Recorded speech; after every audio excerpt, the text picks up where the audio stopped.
Minha história ela é muito comum, tá? Principalmente no país que a gente vive chamado Brasil, infelizmente. Eu vou contar minha história pra vocês aqui, que bom ter esse momento de fala. Não como uma história triste, mas eu quero que vocês foquem principalmente na parte da superação e de como eu utilizei tudo isso pra conseguir ter um sucesso. Eu me considero uma pessoa de sucesso hoje. Meu nome é Patrick Switch, eu sou natural de Paysandu. Paysandu é uma cidade do interior do estado do Paraná, fica do lado de Maringá ali. A gente brinca que Paysandu é a cidade do presídio. Imagina que na época que eu nasci, eu acho que a cidade tinha algo próximo de 20 mil habitantes. Era uma cidade bem precária. Eu sou filho de doméstica, como boa parte dos brasileiros. Minha mãe era doméstica na época. O pai verdadeiro eu não conheço. Como eu disse para vocês, minha história é muito parecida com milhares de pessoas que existem no Brasil. Mas imagine o seguinte, mãe na adolescência, pai desconhecido, mãe doméstica. Essa foi o início da minha trajetória. Foi dessa forma que Deus decidiu que eu viria para essa terra, né? E eu gosto sempre de lembrar, e eu costumo dizer isso para as pessoas, né? A gente não escolhe aonde a gente nasce, mas a gente escolhe onde a gente vai morrer. E isso para mim é bem importante. Nasci em Paysandu, com 5 anos de idade. Com uns 2, 3 anos de idade, minha mãe conhece o Ivan, que é quem eu chamo de pai. E o Ivan trabalhava como pedreiro. E Paysandu naquela época não tinha tanta oportunidade assim de ser pedreiro como tinha Curitiba, que era a capital do Paraná, que é a capital do Paraná. E aí com 5 anos de idade meu pai decide, por influência de um tio nosso, morar lá em Curitiba. E a gente vai junto, minha família vai junto. Eu acho que foi uma das grandes bênçãos assim, da minha infância, porque daí na capital eu consegui ter acesso um pouco mais de educação, de pessoas, de vida mesmo, de cultura, de cabeça, né, mindset. Eu consegui transformar um pouquinho o meu mindset através da capital. Meus pais ficam juntos dos 5 anos de idade praticamente até os 12. Com 12 anos de idade, minha mãe decide que não gostaria mais de ficar com meu pai estava envolvido com coisas erradas nesse momento de vida, e aí minha mãe determina que a gente não ia se envolver com aquilo e que não fazia, que a gente não faria parte daquilo. Com 12 anos de idade, praticamente, eu inicio minha carreira profissional. De maneira forçada, claro, né? Minha mãe chegou pra mim e falou assim: Patricão, você tem 12 anos, irmão, ou você começa a trabalhar agora ou é isso, não tem muito o que fazer, a gente tem que se sustentar, vai ter que um ajudar o outro. Nessa época minha mãe trabalhava numa empresa de revelar foto, olha que doideira, né? E eu fui trabalhar numa oficina de lataria e pintura da minha família.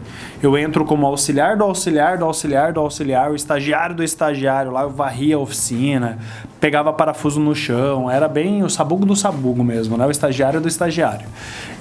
Mas eu sempre busquei, sempre quis algo melhor pra mim. Eu sempre brinco que eu fui uma pessoa que não me contentava com a minha realidade. Eu sempre buscava algo a mais.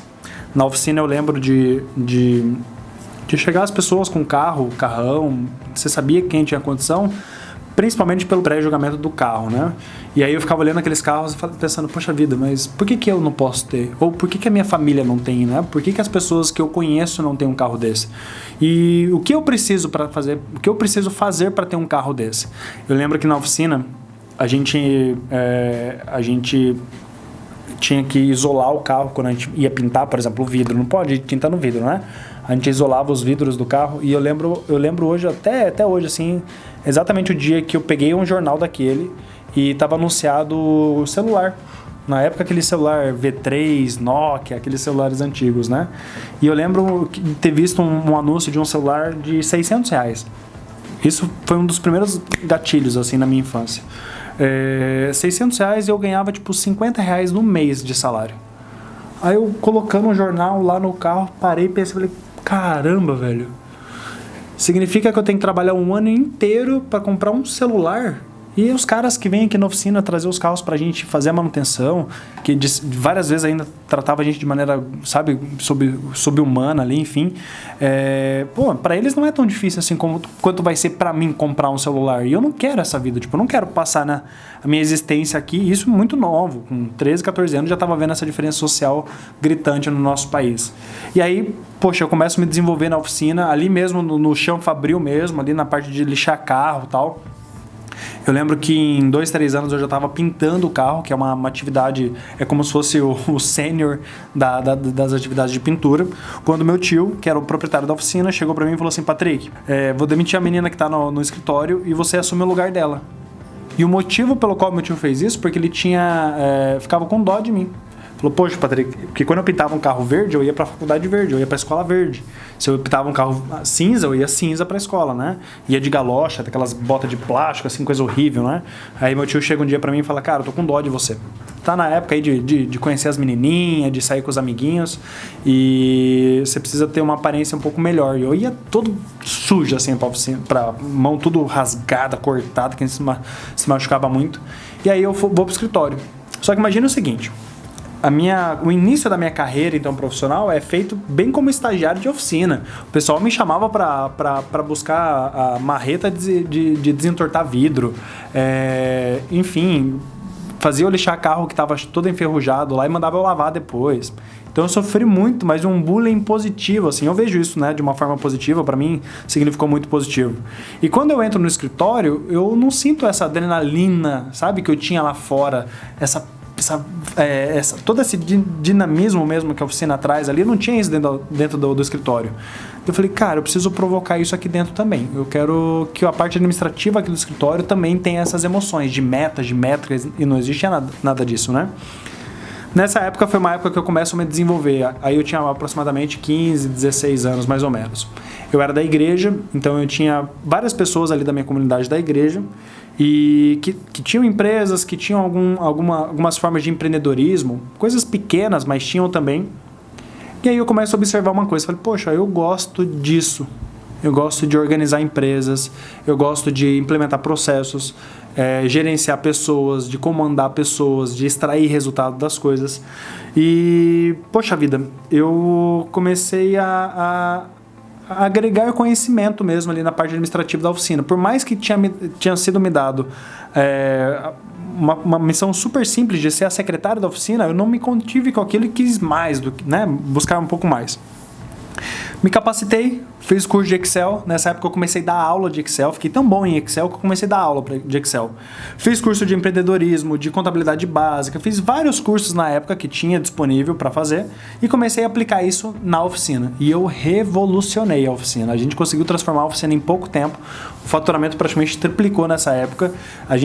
Eu lembro da gente começar a viver momentos na minha família de prosperidade mesmo, de recursos que a gente nunca tinha vivido antes. E eu me sinto muito feliz com isso, fiquei muito alegre com tudo isso. Essa minha ascensão na oficina, desde a parte de produção até a parte administrativa, fez com que eu decidisse o que eu queria fazer de faculdade.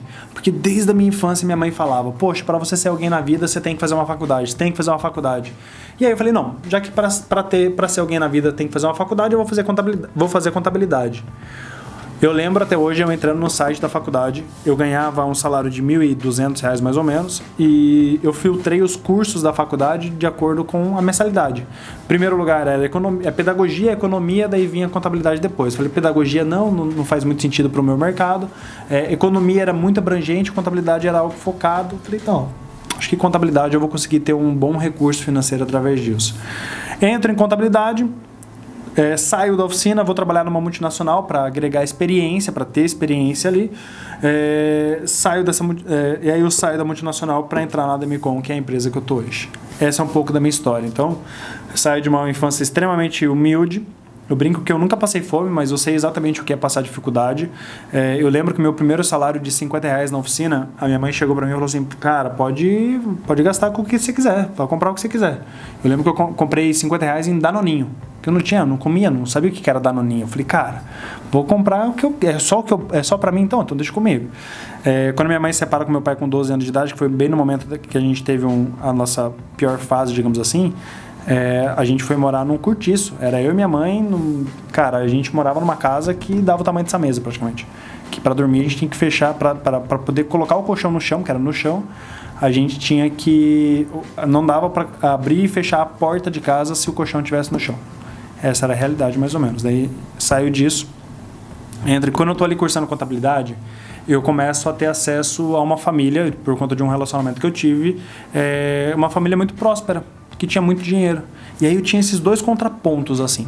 Praticamente dia de semana eu passava com a minha família e final de semana eu passava com eles. E o final de semana com eles era maravilhoso. E eu comecei a ver que dinheiro não era aquilo que eu via a minha infância inteira. Todos os meus paradigmas sobre dinheiro começam a ser quebrados nessa fase, porque eu começo a deslumbrar que sim, é possível prosperar, sim, eu posso ter sucesso de maneira honesta, de maneira séria, de maneira comprometida, trabalhando muito, se comprometendo bastante e agregando algumas coisas que na época eu não sabia. Uma delas era empreendendo. Eu sempre tive essa vontade, esse desejo de empreender. Eu saio da oficina, entro numa multinacional, saio da multinacional para realizar esse desejo de empreender. Eu abro a Just Up, foi a minha primeira empresa, era uma... hoje em dia é moda falar startup, né? Mas era uma empresa de consultoria, porque daí eu comecei, imagina, eu dava aula de Excel e comecei a ajudar a oficina. Nesse período de ajudar a oficina ali, eu comecei a ajudar alguns empresários da minha igreja. Pessoal ali da minha comunidade, da minha igreja, o rapaz, o irmão da minha igreja tinha uma fábrica de móveis para criança, por exemplo. Eu ia lá, ajudava ele. Tinha um outro irmão que era dono de uma transportadora. Eu ia e ajudava também fluxo de caixa, ponto de equilíbrio, calculava as DREs, enfim, fazia todos os relatórios deles. E eu me apaixonei por isso. Só que isso era muito bom mesmo. Quando eu estava empreendendo foi bem interessante. Só que eu comecei por ter aberto a empresa, eu tive que me desenvolver a área comercial. Eu tive que aprender a vender um pouquinho para poder me vender, para ter mais clientes de consultoria. E nessa de aprender um pouco mais sobre vendas, eu acabo encontrando a Demicon. Eu presto consultoria para um cliente e esse cliente era cliente da Demicon. E aí quando eu entendo isso, eu falo, não acredito. Caramba, você captou recurso com a Demicon, um recurso super barato. Eu chamo o consultor da Demicon para ele me mostrar o que ele estava fazendo pelo meu cliente. E quando eu aprendo isso, eu começo a replicar isso para os meus outros clientes. À medida que isso acontece, eu paro e penso assim, poxa vida, por que eu estou vendendo consultoria sendo que eu posso vender direto o produto da Demicon, que me dá uma lucratividade muito maior? E aí eu inicio minha carreira na Demicon. Esse foi o início da minha trajetória até chegar na Demicon, mais ou menos. Para todo mundo que quer ter o que eu tenho hoje, as pessoas se deslumbram demais, né? Para ter o que eu tenho hoje, não queira o que eu tenho hoje, queira o processo que eu fiz para chegar até onde eu tô agora. Não tenha... se você tem desejo daquilo que eu tenho, isso é inveja. Se você está disposto a fazer o caminho que eu fiz, isso sim é inspiração. Não tenha inveja de mim, se inspire na minha história. E eu sou a prova viva, irmão. Eu sou a prova viva de que se você determinar algo para sua vida, você pode transformar a sua realidade. Que você consegue literalmente sair do lixo ao luxo. Assim, ó. Era extremamente claro para todas as pessoas que eu conhecia. Quem conhecia o Patrick de 14 anos, que eu morava, só para você ter uma noção, eu morava num bairro lá em Curitiba chamado Pinheirinho. Da minha casa até a oficina eram 17 quilômetros. E eu praticamente fiquei 5 anos indo de bicicleta. E não era bicicleta igual nós tem hoje, com pedaleira e hoje eu pego a bike, dá 3 pedaladas, ando 5 quilômetros. Era bicicleta de ferro, pesada. Quando chovia, irmão, isso é maravilhoso. Quando eu chovia, eu pegava um saco preto de lixo, fazia um buraco em cima, 2 do lado e era a minha capa de chuva. Imagina o seguinte, que todos os dias eu acabava lançando moda porque... Não é porque eu tava bonitão lá, aquelas que era moda, né? Levantar uma barra, outra não. Cara, é porque a bicicleta tinha rasgado a barra, cheia de graxa aqui, essa desgraça, né? Mas enfim. Foram praticamente 5 anos indo de bike todos os dias. E aí eu preciso falar uma coisa pra vocês, principalmente a galera do Nordeste que me segue. Ir de bike 6 horas da manhã em Curitiba com menos 6 graus, velho. Com um sereninho que molha. Vocês não têm noção. Daí chega lá, tem que ficar mais umas 4, 5 horas lixando o carro. Pegava um balde de água fria, assim, ó. Saía aquele... Meu Deus do céu. Eu seria louco... Isso que é muito louco, né? Mas eu seria doente, louco, se eu não quisesse transformar essa minha realidade. Eu acho que por isso hoje eu tenho tanta dificuldade de olhar para algumas pessoas e ter empatia, assim. Porque eu olho e falo, meu Deus do céu, como é que esse caralho não quer mudar de vida? Como é que não quer